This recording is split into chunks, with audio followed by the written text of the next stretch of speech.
Doctor Sarvepalli Radhakrishnan 1962ರಿಂದ 67ರವರೆಗೆ ಭಾರತದ ರಾಷ್ಟ್ರಪತಿ ಹುದ್ದೆಯನ್ನು ಅಲಂಕರಿಸಿದಂತಹ ಎರಡನೇ ವ್ಯಕ್ತಿ. ಇವರು ಮೂಲತಃ ಶಿಕ್ಷಕ ವೃತ್ತಿಯಿಂದ ಪ್ರಾರಂಭಗೊಂಡಂಥ ಇವರ ಜೀವನ ಮೂಲತಃ ಶಿಕ್ಷಣ ತಜ್ಞರು, ತತ್ವಜ್ಞಾನಿ. ಇಂದಿನ ಮದ್ರಾಸಿನ ಪ್ರೆಸಿಡೆನ್ಸಿ ಕಾಲೇಜು ಹಾಗೂ ಮೈಸೂರಿನ ಮಹಾರಾಜ ಕಾಲೇಜಿನಲ್ಲಿ ತತ್ವಶಾಸ್ತ್ರದ ವಿಷಯದ ಪ್ರಾಧ್ಯಾಪಕರಾಗಿ, ಬನಾರಸ್ ಹಿಂದೂ ವಿಶ್ವವಿದ್ಯಾನಿಲಯ ಹಾಗೂ ಆಂಧ್ರ ಪ್ರದೇಶದ ವಿಶ್ವವಿದ್ಯಾನಿಲಯದ ಉಪಕುಲಪತಿಗಳಾಗಿ ಸೇವೆ ಸಲ್ಲಿಸಿದ್ದಾರೆ.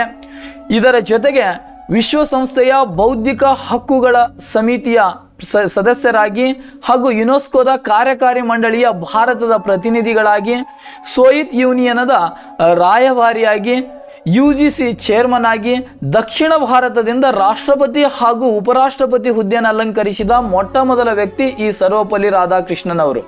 1954ರಲ್ಲಿ ಭಾರತ ರತ್ನ ಪ್ರಶಸ್ತಿ ಪಡೆದ ಮೊದಲಿಗರಲ್ಲಿ ಸರ್ವಪಲ್ಲಿ ರಾಧಾಕೃಷ್ಣನ್ ಕೂಡ ಒಬ್ಬರು.